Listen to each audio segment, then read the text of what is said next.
नाज़रीन, रोहड़ीअ में मातमी जुलूसनि जे गुज़रगाहनि ते सफ़ाई न थी सघी, जंहिं सबबि अज़ादार सख़्त परेशानीअ खे मुंहुं ॾेई रहिया आहिनि। तफ़सीलनि लाइ पेश आहे सैफुल्ला बलोच जी हीअ रिपोर्ट। रोहड़ी में मार्बल हराम शुरू थींदे ही मातमी जुलूस कढण जो सिलसिलो शुरू थी वञे थो। मातमी जुलूस जे रस्तनि सां मुस्बिल इंतजामिया पारां सफ़ाई सुथराई न थियण करे मातमी रूटनि ते गंदगी जा ढेर लॻल आहिनि। गटरनि जा ढकण ग़ाइब, जॾहिं त हंधा हंधा रोड उखड़ियल हुजण करे अज़ादारनि खे सख़्त मुश्किलातुनि खे मुंहुं ॾियणो पइजी रहियो आहे। 1.5 करोड़ आयो आहे, मातम जो ईंदो आहे, इन सफ़ाई जे लाइ ईंदो आहे।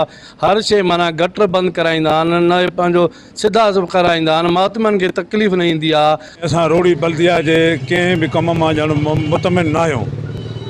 असांजे रोहड़ी शहर खे ख़ासि करे मुहर्रम जे ॾींहंनि में ॼण खंडरात जो हिकिड़ो तालको बणायो थो वञे। न त असांजो रोहड़ी तालको हिकु मिनिस्टर जो तालको आहे ऐं हिकु अज़ादार ऐं मोमिन जो असांजो मिनिस्टर आहे साईं नासिर हुसैन जा, उनजो इलाइक़ो आहे।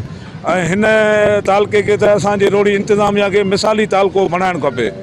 पर हिन महिल जेको असांजी तव्हां पाण ॾिसी सघो था, कवरेज करे सघो था त असांजो रोहड़ी शहर जी हिन महिल हालति तमामु हिकिड़ी बदतर लॻी पई आहे। 3 करोड़ रुपया महाना 3.25 करोड़ रुपया बजट रखंदड़ म्यूनिसिपल कमेटी रोहड़ी ऐं मुहर्रम जे लाइ स्पेशल फंड मिलंदड़ म्यूनिसिपल कमेटी रोहड़ी जे ख़िलाफ़ जे अगरि आज़ादार मातम कंदड़ एहतिजाज था कनि त इहा असांजे हिन इलाइक़े लाइ, हितां जे हुक्मरान लाइ इंतिहाई इबरत जो मक़ाम आहे।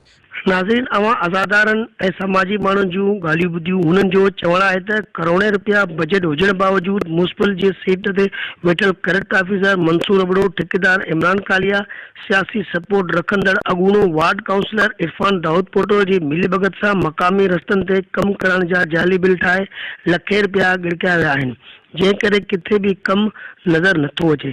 सफ़ाई सुथराई न थियण करे अज़ादार सख़्त परेशानियुनि खे मुंहुं ॾेई रहिया आहिनि। ज़रूरत इन ॻाल्हि जी आहे त कमिश्नर सखर, DC सखर खे इन मामले जो फौरी तौर नोटिस वठी योमी आशूर खां पहिरियां मातमी जुलूसनि जे रस्तनि ते सफ़ाई कराए ॾिनी वञे, जीअं त मातमी अज़ादार तकलीफ़ुनि खे मुंहुं ॾियण खां बची सघनि। कैमरामैन समगतुल्ला बलोच सां गॾु सैफुल्ला बलोच, मेहरान TV न्यूज़, रोहड़ी।